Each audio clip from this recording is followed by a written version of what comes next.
Plenty of sunshine out there today. Dry conditions remaining in place for the Coachella Valley, but wind will be our focus for tonight and tomorrow. We'll take a look at those future wind gusts after the break. You're watching News Channel 3, the Desert's news leader. For Timo's Air Conditioning, the Valley is home, and customers are family. When we opened our doors in 1998, we had one mission: to serve you better every day. 2 decades later, that mission still stands. And when it comes to AC replacement, more homeowners choose Timo's over every competitor. Hard work, honest prices, and old school values. That's the Timo's way.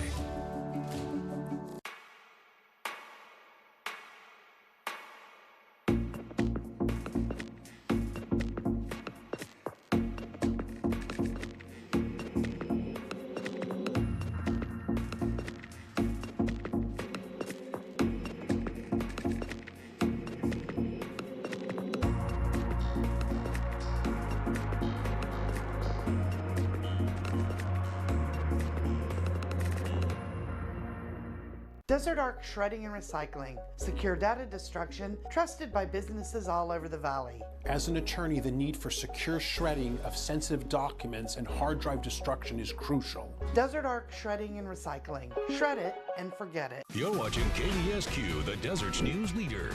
This is News Channel 3 live at 4 with Peter Dowd, Jennifer Franco, and Chief Meteorologist Haley Clawson.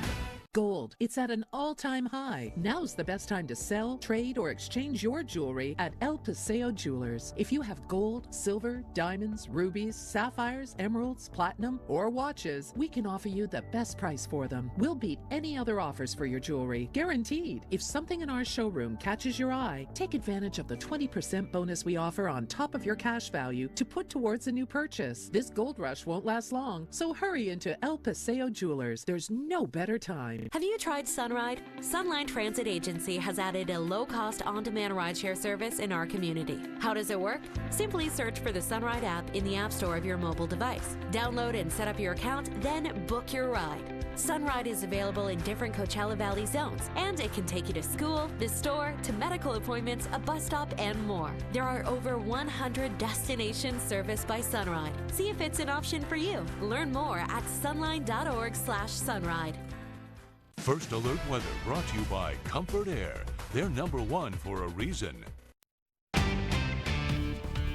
Coming up today live at 5, Valley Schools celebrating Teacher Appreciation Week. We're joined by News Channel 3's John White.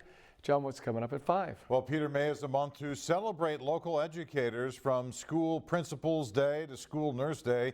The month symbolizes a time of celebration for those who are working to create healthy and safe learning environments for Valley students. This is Teacher Appreciation Week, as you pointed out. Coming up all new live at 5, we take you inside some of the ongoing festivities as parents and students show their appreciation. That story and much more in about 45 minutes on News Channel 3 live at 5.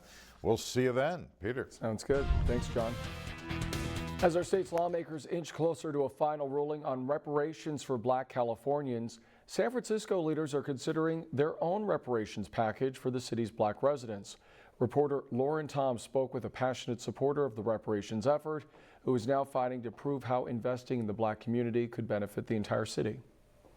She's a daughter of San Francisco with family roots in the city by the Bay that trace back generations. But Dr. Saida Leotufu Birch says that the Black community of San Francisco continues to be sidelined. I love this city. Oftentimes it feels like San Francisco doesn't love me, but still, because this city poured so much into me, because my mentors are from here, I did all of my schooling here, I know that I owe so much back. So she's putting her passion and experience into productivity. Dr. Said today serves as the director of the Dreamkeeper Initiative, investing $60 million over 2 years into the city's Black community. And the Fillmore District, she says, is a shining example of where this investment needs to be made. This used to be a predominantly Black neighborhood. And so historically, this is where Black folks came when they migrated to the West. It was known as the Harlem of the West, given its robust jazz scene. And a lot of Black businesses were located on this street.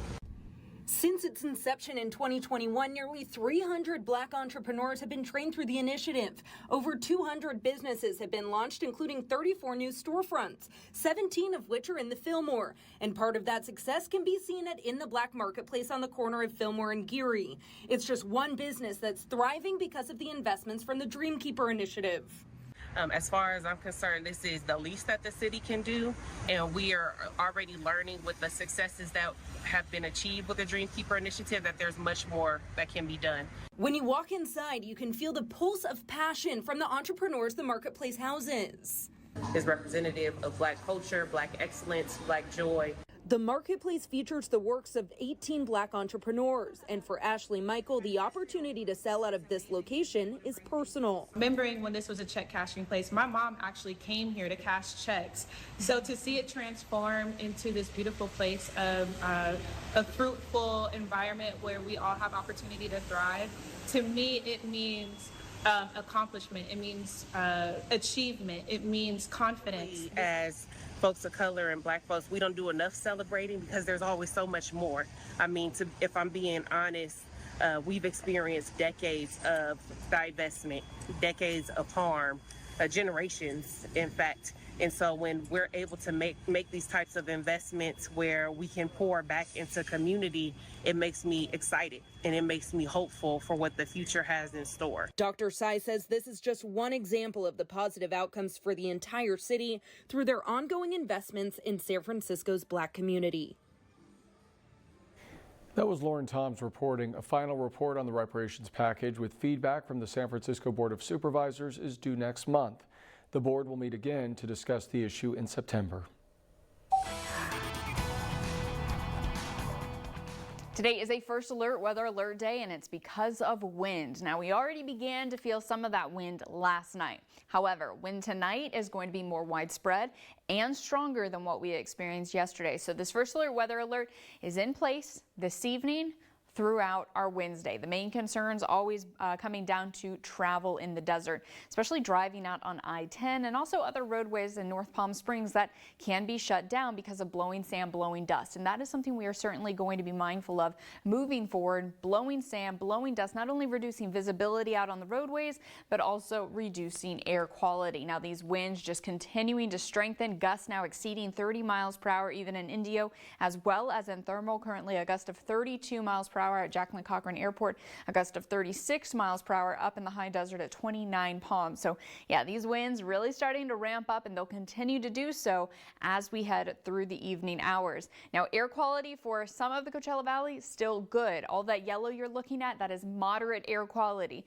Not the worst, but it does go to show that our air quality is already beginning to deteriorate. So we were talking not too long ago about that windblown dust advisory that's been issued, and that is anticipation of air quality dropping down into those orange colors or even brighter, becoming worse. So should that change, I'll be keeping you updated right here on air. We do have this wind advisory that takes effect at 5 o'clock. It includes all of the Coachella Valley, our local mountains, and areas west. And notice this, it says gusts up to 60 miles per hour.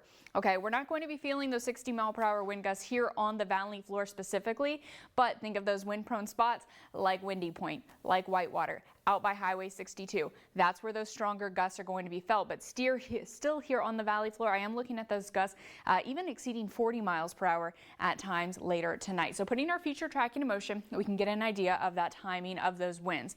So here we are looking to about 7 o'clock. If you have dinner plans, no, it is going to be windy out there, not just along the interstate like we were experiencing yesterday, but a bit more even, a bit more widespread across the valley floor.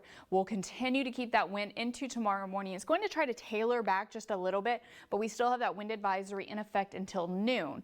However, I'm keeping our first alert weather alert in place through the evening hours because even as we head through the rest of the afternoon into tomorrow evening, I'm still looking at those gusts exceeding 30 miles per hour here on the valley floor. So wind will continue to be a part of our weather story tonight through tomorrow night, and then continuing to weaken as we head into our Thursday. And as a result, our temperatures are also going to begin to warm up with a ridge of high pressure building in for the latter half of the week. But our first alert Comfort Air 7-day forecast has that weather alert in place again for tonight, tomorrow.